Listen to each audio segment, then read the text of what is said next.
Okay, so for today, we're going to do 3.1, starting chapter 3, solving literal equations. All right, so our objectives are to solve a literal equation for the indicated variable. Okay, so this will make a little bit more sense when I explain it later, but the indicated variable, the one they're telling us to solve for.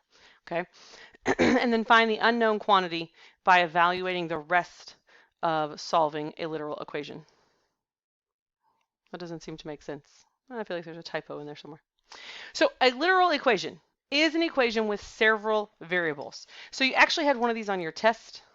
I put it in there to kind of see, it was number 15. I said you could skip it if you weren't for sure, to see how you all did with it before we even got there. So the one on the test was y equals x minus z. Okay. Okay, so this is a literal equation. Because it has several variables in it. Most of the time, literal equations don't have any numbers unless it's a constant, like the conversion from Fahrenheit to Celsius will have, it has 9/5 in it, or the some of the formula, like formula for pi, or for area of a circle has pi in it. So they'll have a constant that we're not going to change. But this is a literal equation. It's just literally letters or variables. Okay, so you can solve a literal equation just like of any other equation. It's the exact same. It's just letters instead of numbers. Okay. I tried, but I didn't know where to go. Would you add Z? So yeah. So just like if we think about our teeter-totter that we did, you would add Z to both sides. Okay. Would that be Y Z equals What was it? What do you think it would be? Y Z equals X? Not YZ, because no, it's Y. Plus Z? Yeah, Y plus Z equals X. And that's it. Like you just, the indicated variable was solved for X. So you try to isolate, okay, so that's what it's saying is you isolate the indicated variable on one side of the equation. So in this case, we isolated the X. And we have the other variables as a solution on the other side of the equation. That's all that solving a literal equation is. So we were probably pretty much overthinking it. You were definitely overthinking it. Yeah. Yeah, it's just letters can act in the place of numbers and numbers can be replaced, right? We can substitute numbers in. And so, and that's the thing is like, well, we're not substituting numbers in. We're just solving it for what it is. So in example 1a, it says solve for t in d equals rt. So the variable we want to isolate is t, because that's what we're solving for. Which means we would divide R. We would divide by r, yeah. So our r's would cancel. R times t divided by r. The r's would cancel. Divided by R equals T. D divided by r equals t, and you're done. That's all we have to do. Okay, yes, but in all fairness, it's starting off easier. We're going to have harder equations. But yes, that's really all it is. Yeah. I was like, the equations are going to get harder, but that really is all it is. Okay. All right, so let's look at this one. In B, we want to solve for h. So that's the variable we want to isolate. So we multiply by W. Not W. L. L, right? Because it's W times H divided by L. So we're going to multiply by L on both sides. I probably should have rewritten this so it's a little neater. But then that would leave us with what? F times L equals H. No, F times L equals, our L's canceled. W. W. H. Because we didn't do anything to the W and the H. We multiplied the L times the F. So we have F times L equals W times H. Well, that was my next question. If it would have just been W, I'd been like, what do we do? Right. But we have to solve it, and don't we have to like get rid of the W? We do still have to get rid of the W, so we're not done yet. I was gonna say, like, Good call. what? Oh, this was a two-stepper. This is a two-stepper. So how would we get H by itself? How would we isolate it? Divide by W. Now we divide by W. So F divided by W. Not F divided by W, because we don't. W divided by F. Okay, no, FL. Right, we still have F times L. FL divided by H. Divided by W. Right, like this part right here, Yeah. like we're just bringing down essentially in division. It's F times L divided by W equals H. equals H, because our W's canceled over here. We had one in the numerator and one in the denominator. And now we're done. And the reason we're going to do this is because, like, it might say, solve this equation for when H equals 6, when H equals 10, and when H equals 15. It's actually easier to solve the literal equation, or not when H equals this, but like if it tells you, it says like find H when these numbers equal this. It would be easier for you to solve if you solve one time for H and then plug all your numbers in. Okay. So, and that's actually what the next little note says that's down there. Okay. It says it is often best to solve for the desired variable before substituting values into an equation. And that's what the example 2 is about, right? Yeah, and that's what example 2 is going to be about. So it says solve P equals 2L plus 2W. So what is that actually? What is that the formula for? I know. Length. No. The L is length, Perimeter of a rectangle. width is W, and P is perimeter. Yes. Okay, so it's a perimeter for a rectangle or a square. You could use it for a square even. Okay, so it says solve P equals 2L plus 2W for L, and then find L when P equals 58 and W equals 6. Okay, so what you all have been used to doing is just substituting these numbers in. Okay, what we want to do is we want to solve the equation first and then plug them in. Okay, because then the next, again, the next time it might be when the P equals 60 and the length equals, or the width equals 10. And then you can find the length. Okay, so, yes. Right. Is that okay for the L? I usually do a cursive L. Okay. All right, so we're solving for L, so we want to get L by itself. So what are we going to do? I'll put my teeter-totter on there even to help if we need. No, you have to add the numbers, right? Are they like terms? No. They're not like terms, so I can't add them. Okay, then we'll subtract 2W from both sides. Good. So that leaves me with Minus 2W. P minus 2W equals 2L. perfect. Is that the whole thing? Do we have L by itself yet? No. Okay. Divide 2L. Divide by 2L? Just 2, right? We just want to cancel the 2. And then it's P minus W. And then it's... Would it be 1? No, because we don't write it. Okay, so if you want to simplify this, then you have to take each term and divide by 2. So it'd be P divided by 2 minus, and then these 2's would cancel. So minus W. Does that make sense? Yeah. Okay, because I was like, because then we would have P over 2 minus 2W over 2. So these don't reduce, these would to give us this part. So that would be okay. And then our 2's here cancel, so that equals our L. And then now we have to put in the big. Yes. Okay, so then now, we change up colors so we can see it's a little different. Now we're going to put in when P is 58 and W is 6.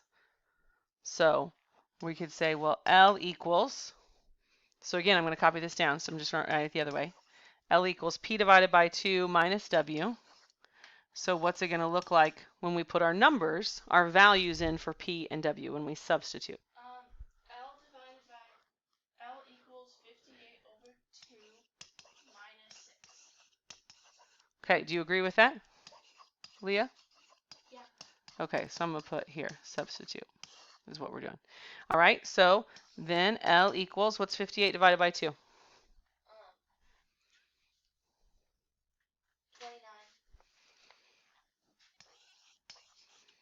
So now I have 29 minus 6, so L equals, 29 minus 6? what's 29 minus 6? 23. 23. Are there any units to put on here? Feet, inches? No, they didn't give us any. So there we go. So that means with this one we should have 2 of them, right? 2 of them. 2 answers. This problem we do have 2 answers because we solve for the L here And then we like solved the literal equation for L, and then we plugged it in and found out what L was. Mm-hmm. You got it. So questions so far? All right, Leah, you're still writing? Okay. I can't write while I like try to focus on Okay. looking at it. Well, that's okay. All right, so let's go to the back. All right, so this little note tells us, right, don't forget to use the distributive property or even use it backwards. Okay, because sometimes you're going to have to use it backwards. Woohoo. Sounds stirring, is that what you said? Scary. I was like stirring. Ooh, another good word today. All right, so let's look at example 3.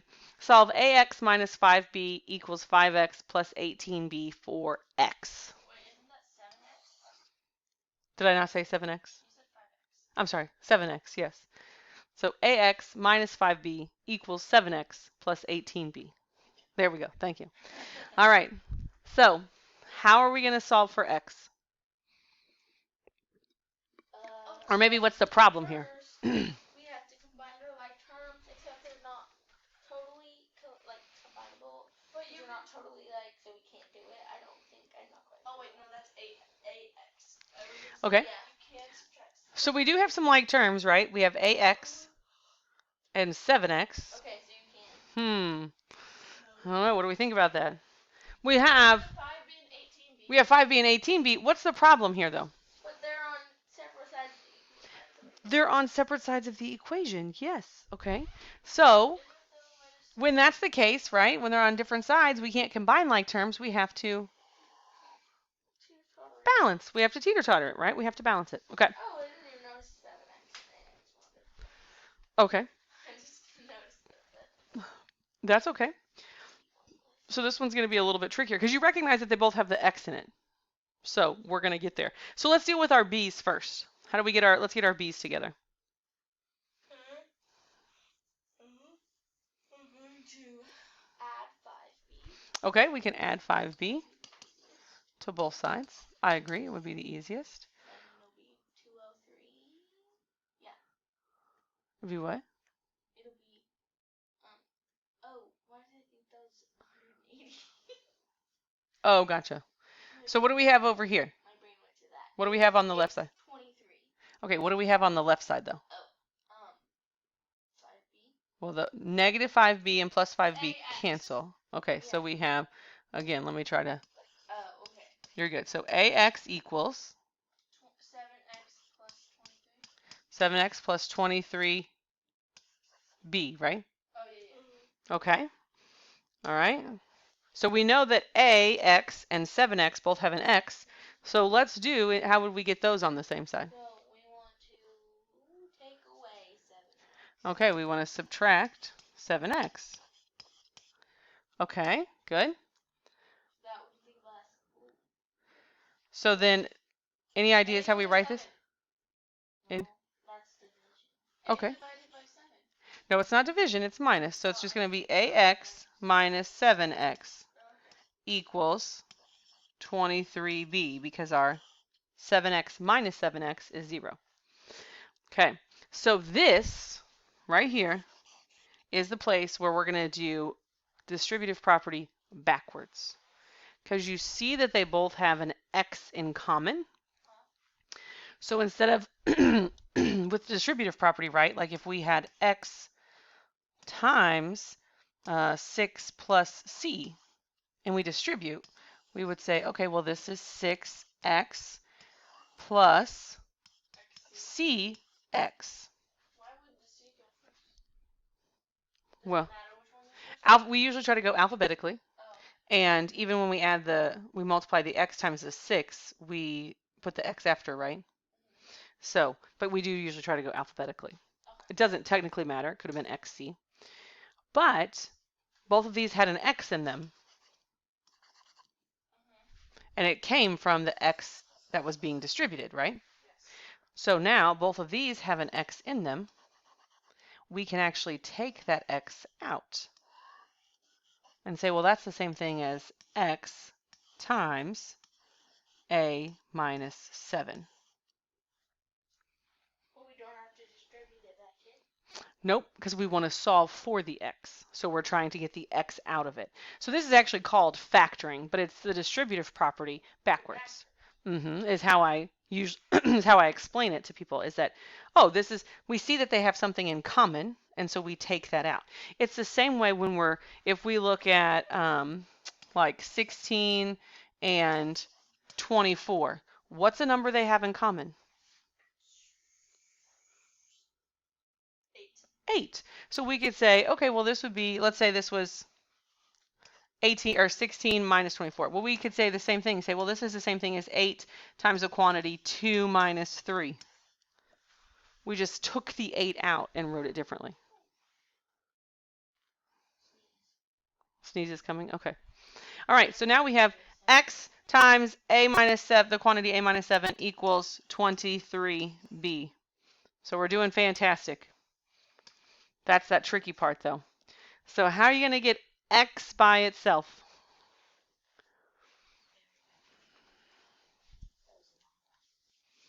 How are you going to get x by itself? You're going to add 7. I can't add 7. I don't know. Okay, so what is happening here? X is being Multiplied, so we want to divide it. multiplied by this quantity. Yes, so we want to divide it by this quantity. So we're going to divide it by a minus 7 on both sides. Which gives us just x. Which, yeah, those cancel. So now we have just x equals 2/3, or 2, yeah, 2/3. Well, no, 23b over 9 minus 7. over a. Oh, a minus 7. There you go. Sorry, I was trying to make it, put a little curve on it, so it's a. Yes, so there you have solve for x. It was different, right? Like, I get that. It's very different. It takes a lot of focus and attention to detail.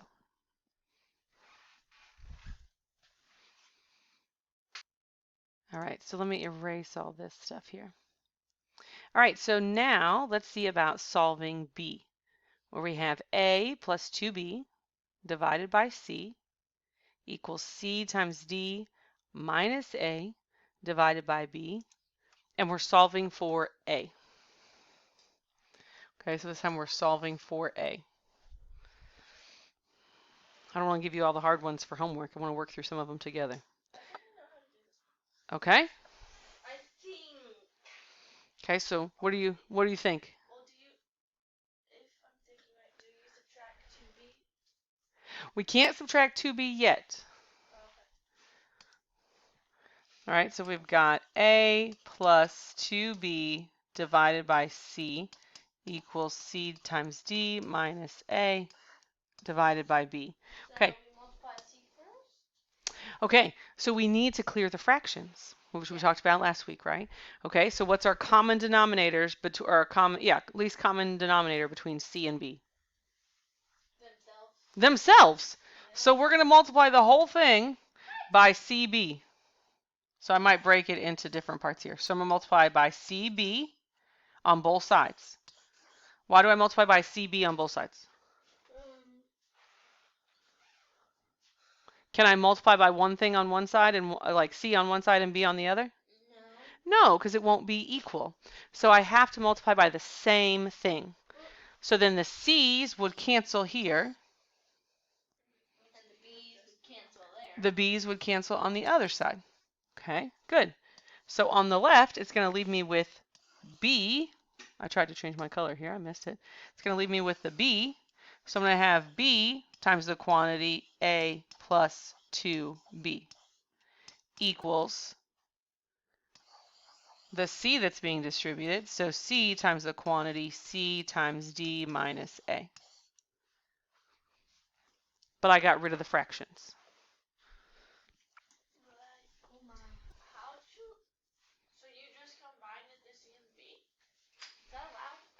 I just combined the c and b. Yeah. Well, because it's c times b. And I don't know what they are. If it would have been 4 and 5, I'd have said, oh, multiply by 20. but So that is allowed. Yep. Confusing. Well, yes, I understand that it's confusing. So what do I do from this point? Oh, you distribute. I would distribute. In the B to everything. Do what? Actually, no. Yeah, you distribute. Yeah, I would need to distribute at this point. So B times A is going to be AB. B times a positive 2B. So it stays 2. What's B times B, though? I noticed the mistakes on this a lot on your test yesterday. B times B. It's 2B. It's not 2B. B plus B is 2B. It's just B. It's not just B. It's B squared. What?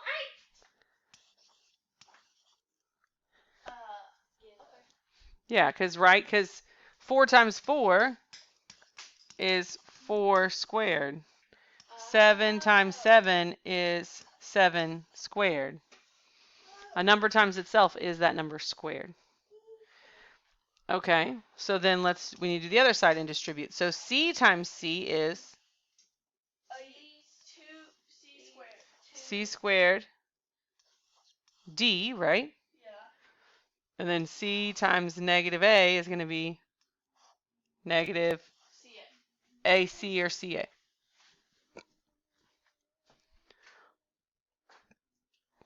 Okay. So now what for getting A by itself? Yellow card. What'd you say? Yellow card? No, it was a cheat.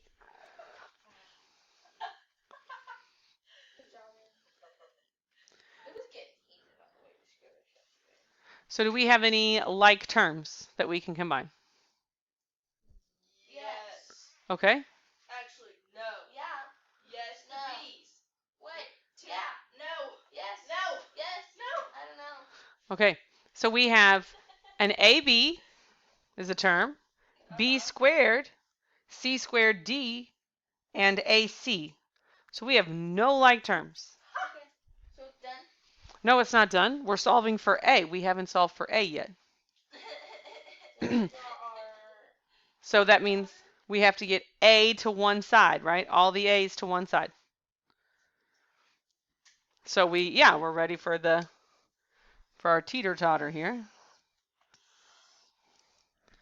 All right. So we do want to move AC over with AB? Sure. Okay, so we would add AC to both sides. So then we're going to have a lot longer problem over here. AB plus AC, or you could put the AC at the end, it doesn't matter, plus 2B squared equals C squared D. Oh, that wasn't too bad. All right. Actually, I feel like I'm saying that. It's going to be a whole lot. So you're okay. What will we do next?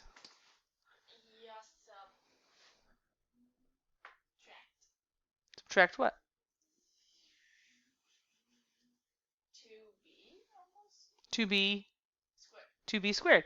Yeah, because we don't want the B's. We just want the terms with A in them. So we're going to subtract the 2B squared, which leaves us with what? AB plus AC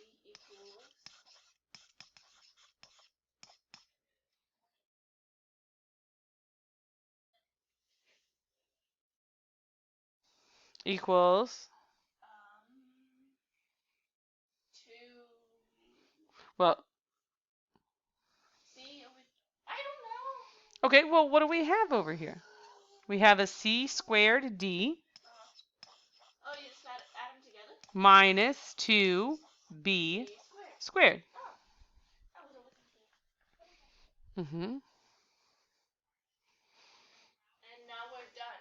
No, We're not done because we don't have A by itself. So it was just like this step where we had the X in both of them and we factored it out, the distributive property backwards.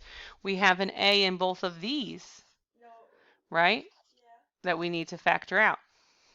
So if we take the A out, what's left? B plus b plus c equals c squared d minus 2b squared. Right, and you're still not done. And then you divide b plus c on both sides. You divide b plus c on both sides.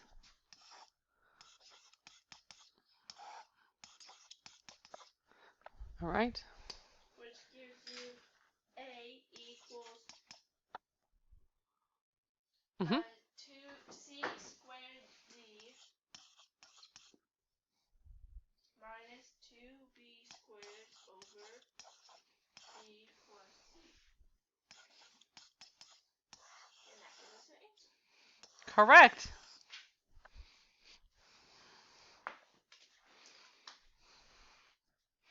Whew. That took some work, right? Took some work. Fair enough. That is okay. All right. This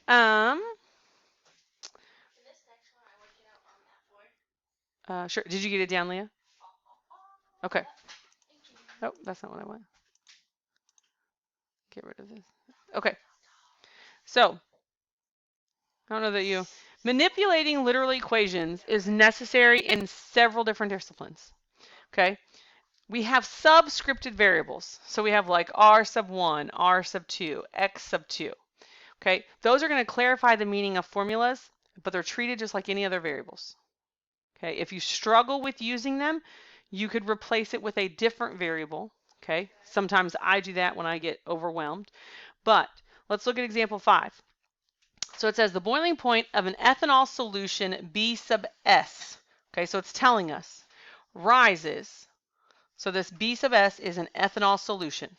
Okay, the boiling point rises as sugar is added. According to the formula, B sub S equals B sub E plus K sub E times M. Okay, so all of these have a subscript. But the B sub S we know is our ethanol solution. Okay, S stands for solution, and B is for the boiling point. Okay, where B sub E is the boiling point of pure ethanol. Okay, so B is boiling point, E stands for the ethanol this time. We want to solve the formula for M. Okay, so we're solving for M. Then find the molality, M, so that's what M stands for, of a solution that has a boiling point Bs of 82.37 degrees Celsius. If Ke, which they never even told you what it means, but you don't have to know, equals 1.2 degrees Celsius per mole, and the B sub E, the boiling point of ethanol, equals 78.26. So this can be super overwhelming. Okay, because it's got all these subscripts. The thing here, though, the key, is that we are solving the formula for M to start with. You have to pick that out of there. So we've got our formula. So B sub S equals B sub E plus K sub E M. All right, so how are we going to get M by itself? You subtract BE on both sides. Okay, so subtract B sub E on both sides. All right, what's that leave us with, Leah?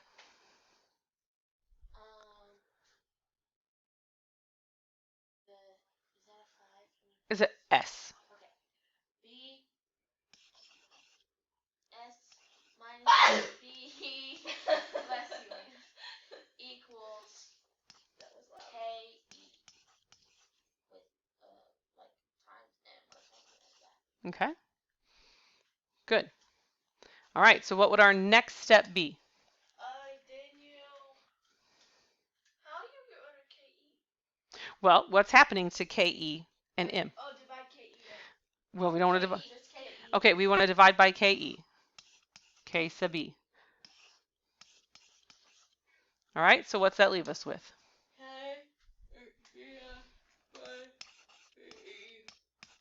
Divided by KE equals M.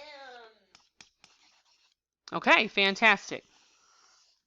Now, Again, I just want to tell you, if, okay, but if you get confused because there's so many of these, like you could pick a different letter and you could say, all right, well, B sub S, I'm just going to say is S. And B sub E, I'm just going to use E. And K sub E, I'm just going to use K instead of using the subscripts, if that's confusing. So then you could have taken the equation S equals E plus Km. Okay, it would have simplified it a little bit, but you do need to like make some notations for yourself of what you're doing so you don't get lost. It would have been the same thing. We would have subtracted E, had S minus E equals Km, divide by K, and you would have ended up with the S minus E divided by K equals the M. The same thing, right? S minus E divided by K equals M. So it was just giving a whole bunch of extra things to make us. It's not trying to confuse you. As you get further along, and like I said, it says in other disciplines like chemistry, like all the time in chemistry, you have subscripts. So I want you to see it. But even in chemistry, if you're like, oh my gosh, there's so many letters, I can't keep track of this, it gets overwhelming sometimes. You have tools. Like you are able to manipulate it a little bit and say, you know what, I don't like this B sub S. Like that confuses me. I'm just going to say you are S. Okay, so take advantage of that. Don't feel restricted that you have to use the subscript, okay, or the subscripted variables.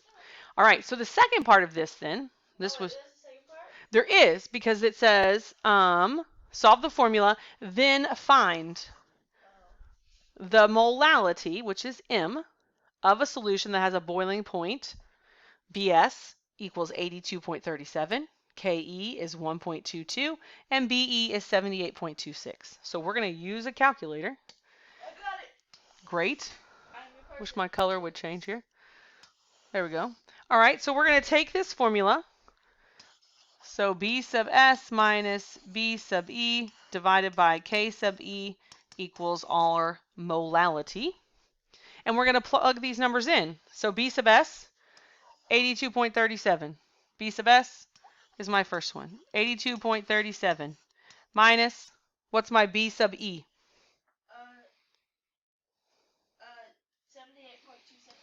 78.26. Divided by my K sub E? 1.22. And that should equal my molality, or that will equal my molality, or my M.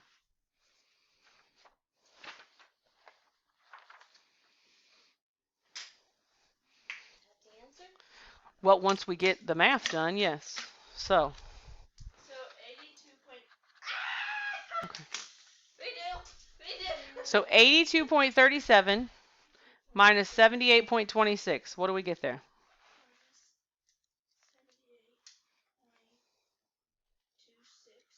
equals 4.11 is the top answer. Okay, can you confirm that for me, Leah? 4.11? Yep. Okay, so that's still over 1.22. All we did was the 82.37 minus 78.26. So now what's 4.11 divided by 1.22? 3.36885245. Did it tell us where to round to? No. No, everything else in the problem only went to the hundredths place, so let's round to the hundredths. So 3, is that what I heard? Yep, 3.368. So round that to the nearest hundred. 3.3.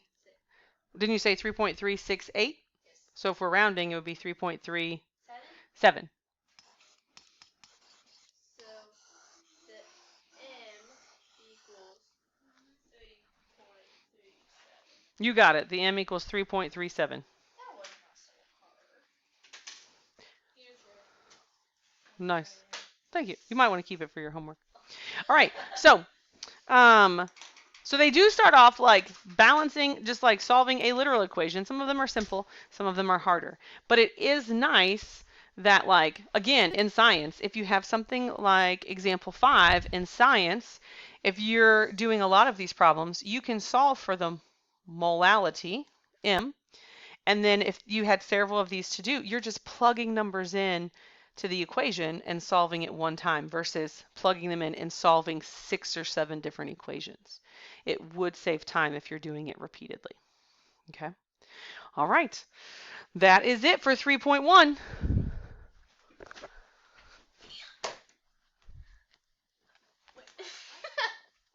Well, don't go yet, gentlemen. Hi. I was like, the girls wanted to say hi. Hope you guys did well and had fun at the disc golf tournament. So we'll see you Monday.